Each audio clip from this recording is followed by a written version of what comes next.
नमस्कार दोस्तों, आज 21 फरवरी 2024 बुधवार दोस्तों आज आएंगे महत्वपूर्ण आंकड़े जिसके आधार पर पूरा ग्लोबल मार्केट मूव करेगा। दोस्तों हम आपको इस बात की जानकारी देते हैं। आज भारतीय समय अनुसार सुबह 2:30 पर साउथ कोरिया से बिजनेस कॉन्फिडेंस के नंबर आ चुके हैं। और दोस्तों साउथ कोरिया के अंदर जो पिछले महीने डाटा आए थे बिजनेस कॉन्फिडेंस के, वो आए थे दोस्तों 71 और इस बार आए हैं 70। अगला डाटा जो आ चुका है दोस्तों वह जापान देश से भारतीय समय अनुसार सुबह 4:30 पर, और वह दोस्तों रॉयटर्स टेंकन इंडेक्स। हाँ दोस्तों, यह जो बीओजे है, बैंक ऑफ जापान है, वह यह डाटा जारी करता है। और यह जो वहाँ की मैन्युफैक्चरिंग कंपनियां होती है लार्जेस्ट, और नॉन मैन्युफैक्चरिंग कंपनियां होती है लार्जेस्ट, उनका सर्वे कराया जाता है और उसके आधार पर यह डाटा जारी किया जाता है। तो दोस्तों इस बार ये -1 के अंदर आया है। कहा यह जाता है कि अगर रॉयटर्स टेंकन इंडेक्स प्लस के अंदर आता है तो वहाँ की इकोनॉमी मजबूत मानी जाती है, और माइनस के अंदर आता है तो वहाँ की इकोनॉमी कमज़ोर मानी जाती है। तो दोस्तों इस बार जो पिछली बार डाटा आया था वो आया था 6, और इस बार आया दोस्तों -1। मतलब दोस्तों डाटा ये साफ साफ बता रहा है कि जो वहाँ के इकोनॉमिस्ट है जापान के, वह जापान की ग्रोथ को इस बार कम होता हुआ देख रहे हैं। दोस्तों इसी प्रकार का ये डाटा आया है। और अगला डाटा है बैलेंस ऑफ ट्रेड का जापान से। दोस्तों इस बार जापान के अंदर बैलेंस ऑफ ट्रेड बढ़ा है और एक्सपोर्ट भी बढ़ा है जापान के अंदर, लेकिन इंपोर्ट घटा है जापान के अंदर।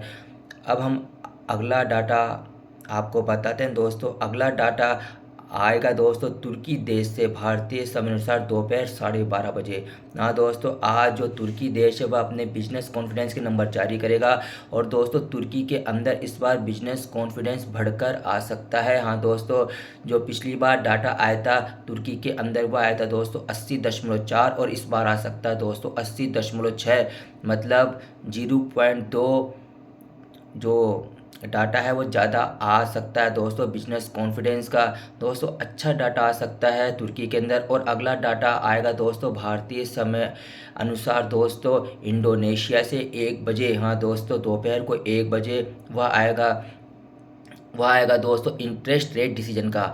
आज जो इंडोनेशिया है दोस्तों वह अपनी इंटरेस्ट रेट का घोषणा करने जा रही है दोस्तों। और वह हमेशा, जैसे लोग आजकल पूरे देश स्थिर रख रहे हैं अपने इंटरेस्ट रेट को दोस्तों, चाहे कोई सा भी हो दोस्तों, न तो कोई बढ़ा रहा है न घटा रहा है। क्योंकि जब तक अमेरिका कोई डिसीजन नहीं लेता है इंटरेस्ट रेट बढ़ाने या घटाने का, जब तक दोस्तों कोई भी देश कम ज़्यादा नहीं करेगा। हाँ, कल चाइना ने ज़रूर दोस्तों जो इंटरेस्ट रेट 25 bps की कटौती करी थी दोस्तों 5 साल के लोन रेट पर, एलपीआर पर। लेकिन दोस्तों आज जो ये देश है इंडोनेशिया दोस्तों, यह इंटरेस्ट रेट डिसीजन घोषित करेगा, वह 6.0% पर स्थिर रह सकता है।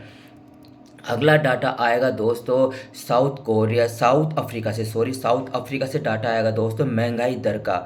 हाँ दोस्तों, साउथ अफ्रीका के अंदर इस बार जो साल दर साल महंगाई दर है दोस्तों वह बढ़ सकती है। महीने दर महीने महंगाई दर है वह भी बढ़ सकती है। हाँ मतलब दोस्तों दोनों ही, जो महीने दर महीने और साल दर साल दोनों ही महंगाई दर बढ़कर आ सकती है साउथ अफ्रीका में दोस्तों।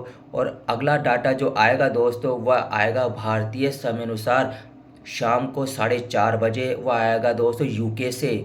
बड़ा ही इम्पोर्टेंट डाटा है दोस्तों। यह डाटा है दोस्तों सीबीआई इंडस्ट्रियल ट्रेंड ऑर्डर।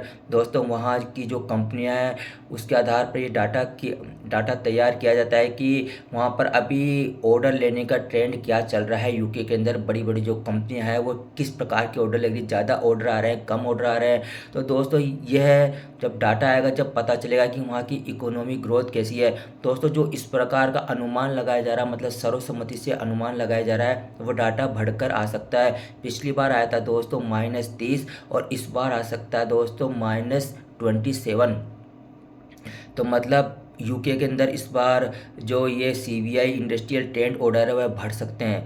अगला डाटा आएगा दोस्तों वेरी वेरी इंपॉर्टेंट। हाँ दोस्तों, स्पीच है दोस्तों। एक तो आएगी 6:30 बजे, जो फेड के मेंबर है बोस्टिक, उनकी स्पीच आएगी। और एक स्पीच आएगी दोस्तों कनाडा के जो मेंबर है ग्रेवेल, उनकी स्पीच आएगी भारतीय समय अनुसार शाम को 7 बजे। स्पीच भी वेरी वेरी इंपॉर्टेंट है दोस्तों, क्योंकि स्पीच के आधार पर ही हमको पता चलता है कि यह मार्केट के अंदर क्या सोच रहे हैं, जो ये डिसीजन इंटरेस्ट रेट के बारे में कम करेंगे, ज़्यादा करेंगे, स्थिर रखेंगे, इन सब के बारे में क्या सोच रहे हैं। अगला डाटा आएगा दोस्तों भारतीय समय अनुसार शाम को 7 बजे। दोस्तों बहुत ही ज़्यादा इंपॉर्टेंट डाटा है दोस्तों। यह है दोस्तों न्यू हाउसिंग प्राइस इंडेक्स का month on month, new housing price index का ईयर ऑन ईयर। और ये डाटा आएगा दोस्तों कनाडा देश से। दोस्तों हम आपको पहला बताते हैं new housing price index month on month. दोस्तों जो पिछले महीने आया था वो आएगा 0.0%, और इस बार आ सकता है दोस्तों 0.1% मंथ ऑन मंथ। हाँ दोस्तों, month on month new housing price index बढ़कर आ सकते हैं।